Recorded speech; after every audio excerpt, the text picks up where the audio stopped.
And welcome back, everyone. Welcome to another week of ESL Open Cup Americas number 169. It has been a while. It has been quite some time, and we are also a little bit late to the broadcast. I do apologize for that, but regardless, we do have a banger of a series for you here today, because spawning in the bottom right-hand corner of Neo Humanity, we have the American Protoss player representing Root Gaming. It is Creature. And spawning in the top left-hand corner, we have one of our own. We have the Brazilian Zerg representing the CranKy Ducklings.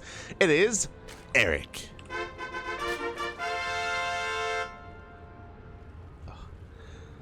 Oh boy, again, I do apologize for going a little bit late here to the broadcast. You know, daylight savings. We are, we are a little bit late, around 40 or so minutes, but thankfully we only missed out on the first round. There are still plenty more matches to go. It is ESL Open Cup Americas, of course, and as a result, there are just so many matches going on at once.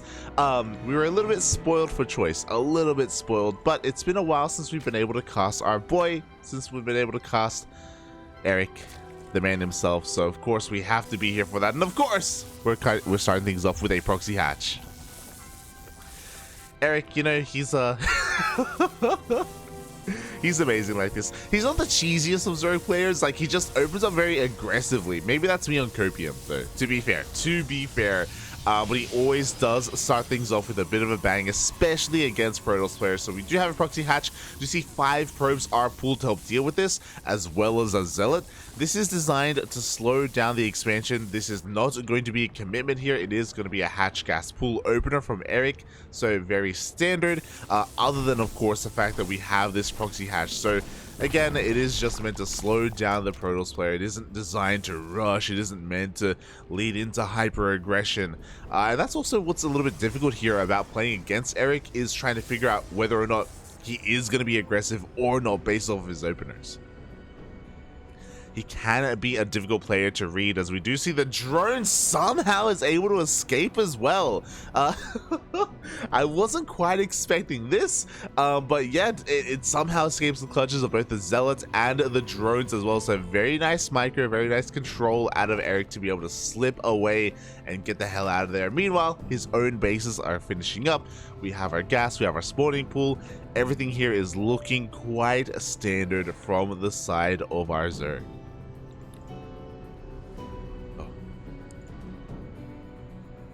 Just supposing some things, but there we go.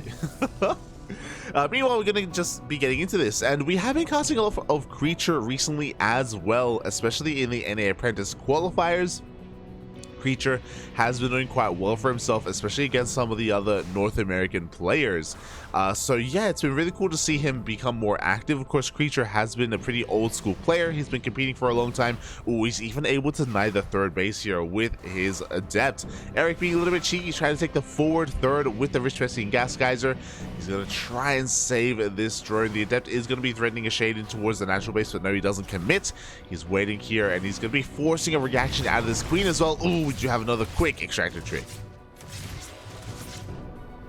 Very nice. So Creature able to do his own counter damage here, but just forcing a big delay on this third.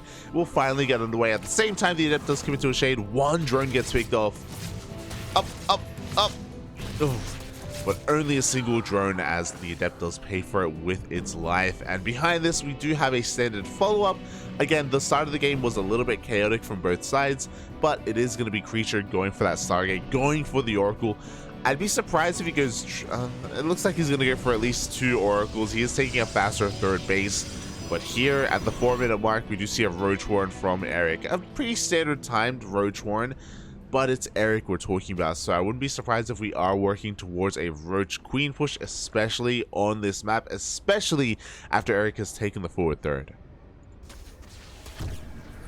It's one of those bases you don't really take unless you mean to utilize it and mean to be aggressive. Use it as a bit of a launch pad here for your creep to send halfway across the map so we can go for these ground-based pushes. But before that happens, of course, the Oracle is zooming on through across the map. What do we have at home to defend? The spores are not yet done. We do have 2 queens in either base. The surround is pretty damn good. We have some hull damage being dealt here, but it looks like the Oracle was able to get 2 drone kills and escape with its life. It takes some of that hull damage we were talking about, but at least it is alive. At least it's able to meet up with its counterpart with the second Oracle, and we even have a third Oracle behind this. So very standard opener from Creature. I'm a little bit surprised that we're going for this on this map. I mean, this is a great opener to expand and take a third and be safe and be economic. But the creep is being spread here. Like, alarm bells should be ringing that something is amiss, that Erik may be looking for his own bush. Things are going across. No shield battery! With no shield battery, the Stalker is going to be going down as well. We do have charge on the way behind this, so we don't have a blink follow-up. Meanwhile, this is what I was talking about. Erik, he has cut drones at 48. We have roaches on the way, more queens as well. We are going for a queen roach push across the map. The creep already halfway through. We're edging towards the rocks here. Creature needs to figure out what's going on. And he just hasn't really seen the roaches yet. He is none the wiser. We do have a Void Ray on the way, and that will help defensively. We also have a massive gateway explosion as well.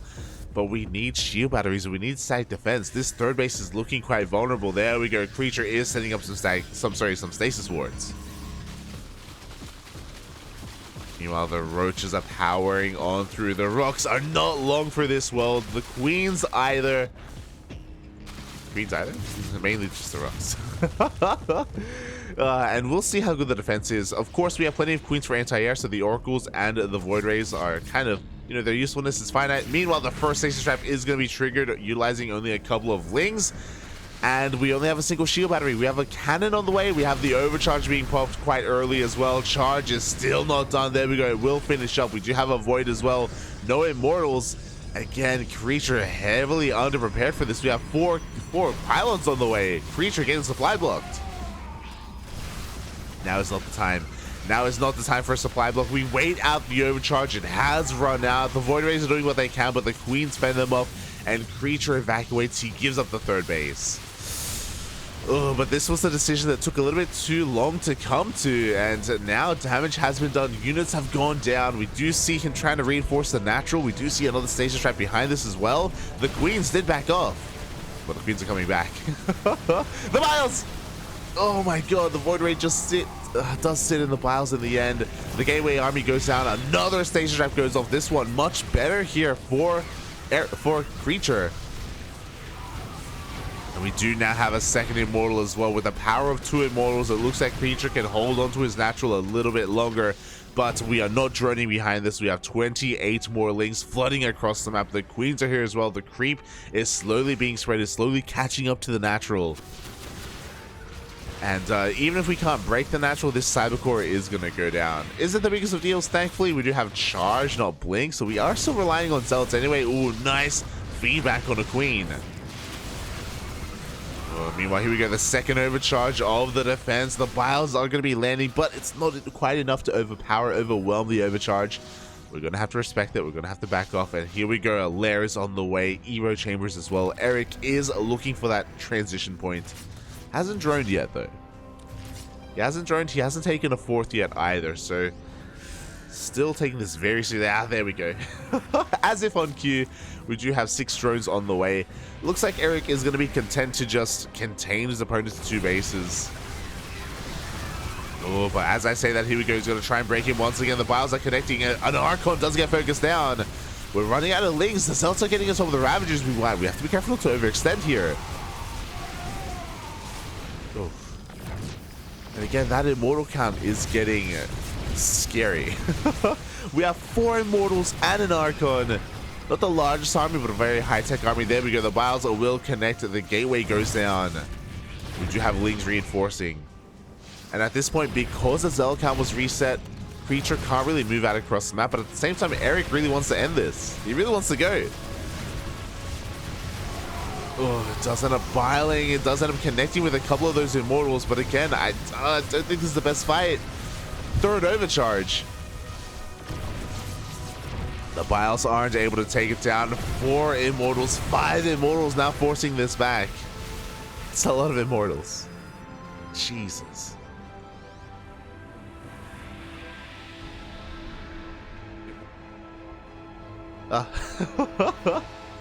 And finally, Erik's draining. He's actually draining. There we go. 4th base is on the way. Erik's like, you know what? I should calm down. And he's not wrong. He is not wrong. We do see Creature trying to sneak out of 3rd base, but no, Erik is quick to stop that. Quick to dive on that as well. Does force a cancel.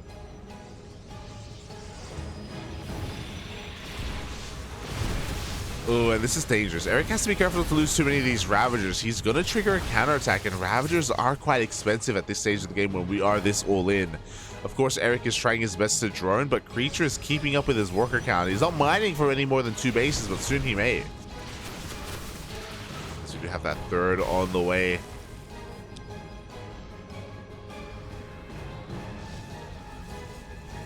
Creature now has his detection. He is going to try and split his arm between these 2 bases. We're up to 6 Immortals.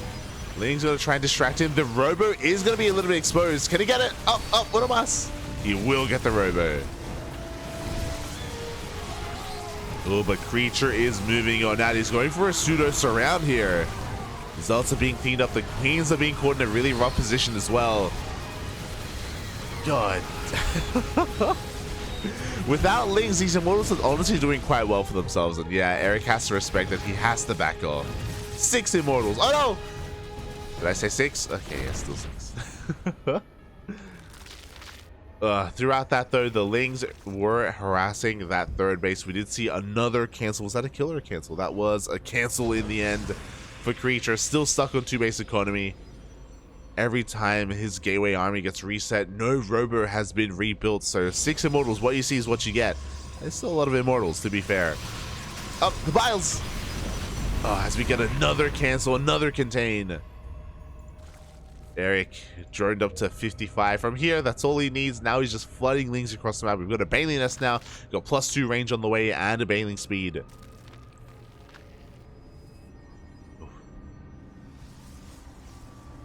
Creature can still take a fight, to be honest.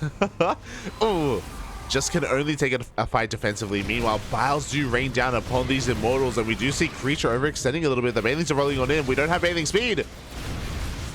Baneling's not the best unit against Immortals, but you know what? There are just so many of them, and they do find some connections. Oh my god. Banelings, they counter everything, apparently. They find their connections.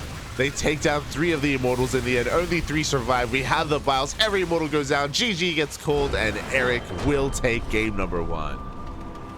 Ooh. Very long all in. Creature, of course, utilizing some of the features of Neo-Humanity to defend and to be able to hold on for as long as he could. Was able to defend his natural for a long time, but could not take a 3rd. Could not expand. And with that, GG, well played. Erik will take the first game, but that is only the first game. We still have at least 1 more to go. This is a best of 3. Oh. And I'm glad you're all here to join me.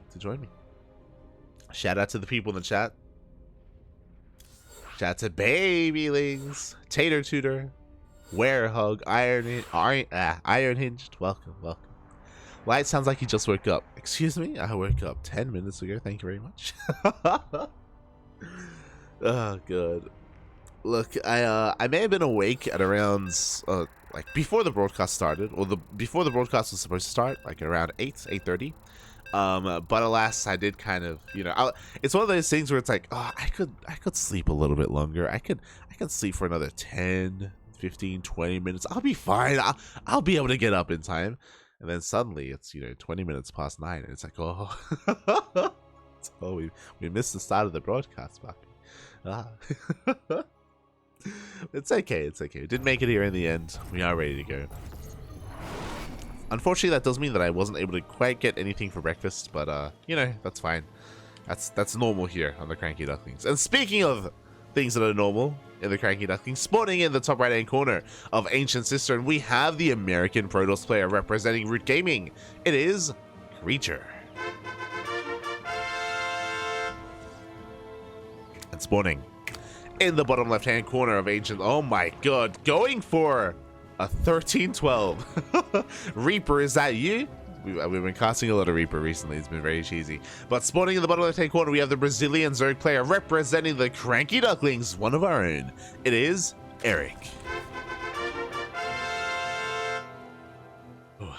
Going for the 13-12. This should be for a Roach Rush. This could also be for a Bane Bust, but Bane Busts aren't really too common against Protoss in ZvP. Regardless, Creature does go for a Probe Scout. Confirms that, hold up, there's no natural, there's no drone. Let's go into the main base, and we are going to confirm the opener. We get eyes on how fast the spawning pool is, and on the gas geyser as well. So he knows about the 13-12, and now he's going to have to respond back at home. I love this as well. The probe is sticking around to see what's taken next, and this is a pretty important scout. Look at this. No more gas is being taken, so there is going to be no Baneling Nest or Roach Warren follow-up. It's just a Ling Flood. Just straight up Lings. Looks like the probe is being forced back. Behind this, Erik can expand. There we go. He is going for that expansion. 6 Lings are rushing across the map, but this is not very committed here. I'm very interested in the decision making by Erik. So even though this is a very aggressive opener, going for a 13-12, he's droning. He only makes, I believe it was, yeah, he only makes 4 Lings. I think he only made 4 Lings because he got probe scouted. So very little commitment. Meanwhile, we did see a little bit of supply block, but there we go. We do have an Adept on the way already. Lings are going to be focusing down this pylon. The pylon is going to fall, by the way. Oh, and the Lings, they do slip on in, and Ling speed is about to kick in 10 seconds as well. We're going to get a free scout. We're also going to be able to pick off some of these gas mining probes if Erik is careful with his micro. There we go. Does force the probes back. 1 probe goes down. The Adept trying to keep up here, but with Ling speed, he goes to the Adept. Oh, not the not the wisest choice from Erik. Does back off in the end. Bold move, puppy. Bold move. But he's going to be able to skirt around the edge of the mineral line here. We do commit to the shade, but the Lings are going to be looking for another probe, and there is one more probe down here at the natural. Another worker is going to go down. Oh, maybe even a third. Maybe a 4th. Meanwhile, back at home, Erik is just droning. He's just chilling back at home. He's crazy. He's actually just crazy. Oof. Eventually, these things will be cleaned up. Looking for another probe here. Does pop out, but will be saved. Oh, we have a full wall. Oh my god. Creature taking this opener very seriously. I'm sure he was afraid that there was going to be a follow-up Ling Flood, so he just goes for the full wall. Is safe and secure back at home. But he locks himself in, and Erik wins out on the mind games. And this is what I was talking about earlier. Oh, there's a proxy pylon out on the map there. But, this could be actually DTs. Oh, this is scary. The Twilight Council is done. There it is. Dark Shrine is on the way, but the Ling survives. The Ling jukes out Creature. Erik, he was headed towards the south, but he comes in and he gets a full scout of the Dark Shrine. Wow. Oh my god. Creature thought that Erik was headed towards the natural, but no, he jukes around, goes around the edge of the base, confirms, forces a cancel on the Dark Shrine, and Creature, he's diverting his build. He's changing gears and going for Adepts instead. But the Overlord is coming in. Oh my god, the scouting. Let's go. The Overlord gets close enough. He sees the canceled Dark Shrine, and now he knows to prepare himself for something a little bit different. We have a Roach Warren on the way. We have a Lair as well. The Lair is a little bit ambitious, again, just for DTs. Proxy Gateway is being thrown down. Erik should be aware that it's going to be a Glaives follow-up now instead of Dark Shrine, or instead of DTs. But yeah, I was gonna talk about how that's why Erik is so unpredictable in this matchup, because he can be hyper aggressive or he can just feign aggression instead. Now, what's dangerous here is that Erik is cutting drones very early. We are down to 37 drones. We're getting an Evo chamber as well. We are getting roaches out, but we're not gonna have that much to defend against the Glaives. We're gonna have 1, 2, 3, 4 gate Glaive Adepts. This is gonna be very aggressive, very committed from Creature. And we're going to need a decent economy to be able to hold on. Erik is going to be scouting with his Lings, but oh, he doesn't check up here towards the northern portion of the map. He doesn't see the proxy. Here we go. He will get eyes on the 3rd base, but the Adepts are rushing across the map. There is no Prism with this. There is a Robo, but the Robo was very late. We don't need a Prism when we're reinforcing across the map. The Adepts are revealing themselves, and that is a lot of Adepts. Oh. In total, we have 11 Adepts here. And Erik has to respect this. He also has to squeeze out some drones. He knows that there's a third behind this, so he knows that Creature is not all in, and he also knows that he cannot over-defend and over-make these roaches. Here we go, the Adepts threatening a shade into the natural base. We are squeezing out a couple more drones. +1 range is on the way. Roach speed is on the way as well. Erik, he's not going to want to drone too much because I'm pretty sure he's going to go for a roach lane timing. Oh, there's not much here. Up, up. He's going to commit. He does commit to the shade. The Lings get here just in time, but the roaches are a little bit too far behind. We do see a forced recall, though. The Adepts are being cleaned up. And no drones went down for Erik. Honestly, that's the most important part here. He was able to keep his economy safe and sound. Erik is going to be zooming across the map with roach speed. +1 range is still a ways off, though. And we already have an immortal for Creature. We're about to have 2. Oh, without Ravagers, this is going to be a bit of a tough ask. Erik, he's going to be committing. I don't know if he can really break him, though. Oh, the immortal! Wow, he's going to get 1 immortal here at the natural base. This makes it worth it already.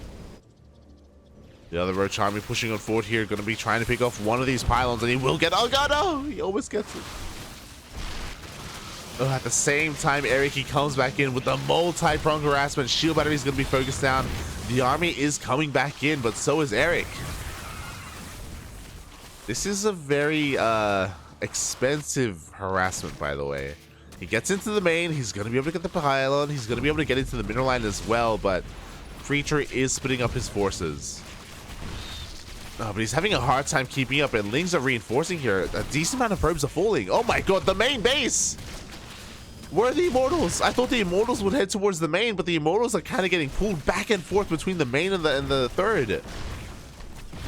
There we go. Finally, the Immortals will clean everything up, but not before 13 probes go down. Now, was that worth it? If we look at the units lost tab, 13 probes for 15 roaches. Ugh, that was an expensive trade for Erik, but he did get 1 of the Immortals. Oh, he even gets a Contaminate on the Robo. Let's go. Cheeky moves here from Erik. Meanwhile, here we go. Now we have some Ravagers. Now we have some Roaches. We're reinforcing with Lings. The Roaches of Erik are once again headed towards the natural base. They're going to be able to squeeze in. Oh, not quite. Quick reactions out of Creature. His army is being distracted, and here we go. Erik is headed towards the third base. Creature is being pulled apart. Oh, the Immortals, they're exposed. Yo, and Erik, he does realize that he does get the Archon instead. He's rallying towards the mineral line. He's getting on top of the Immortals. He will get 1. And Creature just cannot keep up with this. God, what a chaotic start to this game. Chaotic games in general. The second Immortal goes down. The third one is under threat, but we do have an overcharge available. It doesn't matter. GG gets called. And Erik will take the series at 2-0. Whew. GG. Oh my god. We started with a 13-12. And we made 4 Lings and we droned. That's how crazy the opener was. Who does that?